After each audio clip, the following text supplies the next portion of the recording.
X এর সরলকৃত মান নর গেটের সাহায্যে বাস্তবায়ন করতে। আচ্ছা, এক্স এর সরলকৃত মান যদি আমরা নর গেটের সাহায্যে বাস্তবায়ন করতে চাই তাহলে আমাদের আগে কি, আগে এক্স এর মানটা বের করতে হবে। দেখি আমরা এক্স এর মানটা আগে বের করি। এটা হচ্ছে পি প্লাস পি তার উপরে বার, তার মানে একটাই লিখি পি বার, এটা হচ্ছে কিউ বার, আর এটা হচ্ছে কিউ আর তার উপরে বার।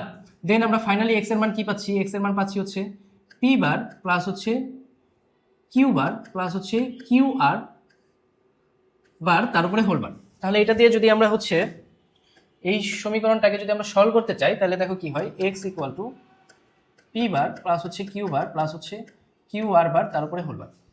ভেঙে দেই, p double bar into q double bar, De Morgan's law ফেলতেছি, ইন্টু কিউ আর তার উপরে ডাবল বার, তাহলে পি কিউ কিউ আর।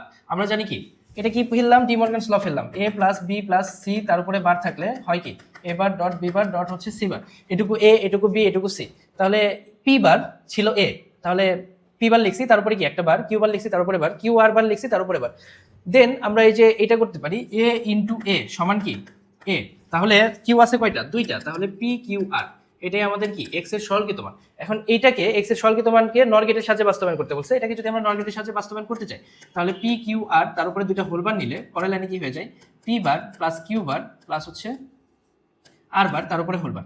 এই তো হয়ে গেল, নর গেটের সাহায্যে আমরা সমীকরণ পেয়ে গেলাম। এখন এটাকে কি আমরা হচ্ছে চিত্রের সাহায্যে দেখব। তাহলে এটা হয় হচ্ছে পি বার, এটা হয় হচ্ছে কিউ বার, আর এটা হয় হচ্ছে আর বার।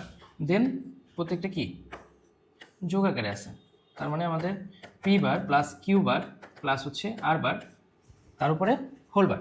তাহলে আমাদের এক্স এর সরলকৃত মান খুব সহজেই কি হলো, খুব সহজেই আমরা নর গেটের সাহায্যে বাস্তবায়ন করা শিখলাম। এভাবে করতে পারলে কি পরীক্ষায় 10-এ 10 সম্ভব।